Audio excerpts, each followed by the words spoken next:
The Last Lesson. About the author. Alphonse Daudet, 1840–1897, was a French novelist and short story writer. The Last Lesson is set in the days of the Franco-Prussian War, 1870–1871, in which France was defeated by Prussia led by Bismarck. Prussia then consisted of what now are the nations of Germany, Poland, and parts of Austria. In this story, the French districts of Alsace and Lorraine have passed into Prussian hands. Read the story to find out what effect this had on life at school. Notice these expressions in the text. Infer their meaning from the context. In great dread of, in unison. Counted on. A great bustle. Thumbed at the edges, reproach ourselves with. I started for school very late that morning and was in great dread of a scolding, especially because Hamel had said that he would question us on participles, and I did not know the first word about them. For a moment I thought of running away and spending the day out of doors. It was so warm, so bright. The birds were chirping at the edge of the woods, and in the open field back of the sawmill the Prussian soldiers were drilling. It was all much more tempting than the rule for participles, but I had the strength to resist and hurried off to school. When I passed the town hall there was a crowd in front of the bulletin board. For the last 2 years all our bad news had come from there. The lost battles, the draft, the orders of the commanding officer. And I thought to myself without stopping, what can be the matter now? Then, as I hurried by as fast as I could go, the blacksmith, Wachter, who was there with his apprentice reading the bulletin, called after me, "Don't go so fast, bub, you'll get to your school in plenty of time." I thought he was making fun of me, and reached M. Hamel's little garden all out of breath. Usually, when school began, there was a great bustle, which could be heard out in the street, the opening and closing of desks, lessons repeated in unison, very loud, with our hands over our ears to understand better, and the teacher's great ruler rapping on the table. But now it was all so still. I had counted on the commotion to get to my desk without being seen, but of course that day everything had to be as quiet as Sunday morning. Through the window I saw my classmates already in their places and M. Hamel walking up and down with his terrible iron ruler under his arm. I had to open the door and go in before everybody. You can imagine how I blushed and how frightened I was. But nothing happened. M. Hamel saw me and said very kindly, "Go to your place quickly, little Franz. We were beginning without you." I jumped over the bench and sat down at my desk. Not till then, when I had got a little over my fright, did I see that our teacher had on his beautiful green coat, his frilled shirt, and the little black silk cap, all embroidered, that he never wore except on inspection and prize days. Besides, the whole school seemed so strange and solemn. But the thing that surprised me most was to see, on the back benches that were always empty, the village people sitting quietly like ourselves. Old Hauser, with his three-cornered hat, the former mayor, the former postmaster, and several others besides. Everybody looked sad, and Hauser had brought an old primer, thumbed at the edges, and he held it open on his knees with his great spectacles lying across the pages.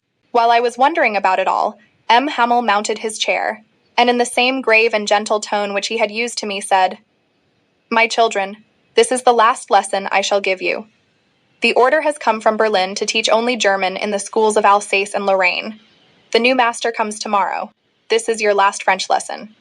I want you to be very attentive." What a thunderclap these words were to me. Oh, the wretches, that was what they had put up at the town hall? My last French lesson. Why, I hardly knew how to write. I should never learn any more. I must stop there then. Oh, how sorry I was for not learning my lessons, for seeking birds' eggs or going sliding on the Saar. My books, that had seemed such a nuisance a while ago, so heavy to carry, my grammar and my history of the saints, were old friends now that I couldn't give up. And M. Hamel, too. The idea that he was going away, that I should never see him again, made me forget all about his ruler and how cranky he was. Poor man. It was in honor of this last lesson that he had put on his fine Sunday clothes, and now I understood why the old men of the village were sitting there in the back of the room. It was because they were sorry, too, that they had not gone to school more. It was their way of thanking our master for his 40 years of faithful service and of showing their respect for the country that was theirs no more. While I was thinking of all this, I heard my name called. It was my turn to recite. What would I not have given to be able to say that dreadful rule for the participle all through, very loud and clear, and without one mistake? But I got mixed up on the first words and stood there, holding on to my desk, my heart beating, and not daring to look up. I heard M. Hamel say to me, "I won't scold you, little Franz. You must feel bad enough. See how it is." Every day we have said to ourselves, "Bah, I've plenty of time. I'll learn it tomorrow." And now you see where we've come out. Ah, that's the great trouble with Alsace. She puts off learning till tomorrow. Now those fellows out there will have the right to say to you, "How is it? You pretend to be Frenchmen, and yet you can neither speak nor write your own language." But you are not the worst, poor little Franz. We've all a great deal to reproach ourselves with. Your parents were not anxious enough to have you learn. They preferred to put you to work on a farm or at the mills so as to have a little more money. And I've been to blame also. Have I not often sent you to water my flowers instead of learning your lessons? And when I wanted to go fishing, did I not just give you a holiday? Then, from one thing to another, M. Hamel went on to talk of the French language, saying that it was the most beautiful language in the world, the clearest, the most logical, that we must guard it among us and never forget it, because when a people are enslaved, as long as they hold fast to their language, it is as if they had the key to their prison. Then he opened a grammar and read us our lesson. I was amazed to see how well I understood it. All he said seemed so easy, so easy. I think, too, that I had never listened so carefully, and that he had never explained everything with so much patience. It seemed almost as if the poor man wanted to give us all he knew before going away, and to put it all into our heads at one stroke. After the grammar, we had a lesson in writing. That day, M. Hamel had new copies for us, written in a beautiful round hand. France, Alsace, France, Alsace. They looked like little flags floating everywhere in the schoolroom, hung from the rod at the top of our desks. You ought to have seen how everyone set to work and how quiet it was. The only sound was the scratching of the pens over the paper. Once some beetles flew in, but nobody paid any attention to them, not even the littlest ones, who worked right on tracing their fish hooks, as if that was French too. On the roof the pigeons cooed very low, and I thought to myself, will they make them sing in German, even the pigeons? Whenever I looked up from my writing, I saw M. Hamel sitting motionless in his chair and gazing first at one thing, then at another, as if he wanted to fix in his mind just how everything looked in that little schoolroom. Fancy. For 40 years he had been there in the same place, with his garden outside the window and his class in front of him, just like that. Only the desks and benches had been worn smooth. The walnut trees in the garden were taller, and the hop vine that he had planted himself twined about the windows to the roof. How it must have broken his heart to leave it all, poor man, to hear his sister moving about in the room above, packing their trunks. For they must leave the country next day. But he had the courage to hear every lesson to the very last.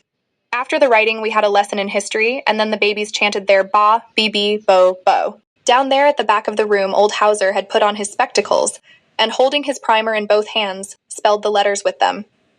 You could see that he too was crying. His voice trembled with emotion, and it was so funny to hear him that we all wanted to laugh and cry. How well I remember it, that last lesson. All at once, the church clock struck 12. Then the Angelus. At the same moment, the trumpets of the Prussians, returning from drill, sounded under our windows. M. Hamel stood up, very pale, in his chair. I never saw him look so tall.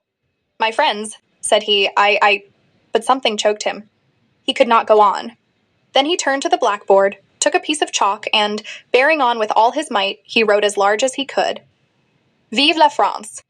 Then he stopped and leaned his head against the wall, and without a word, he made a gesture to us with his hand. "School is dismissed. You may go." Please consider subscribing and share the video with your friends.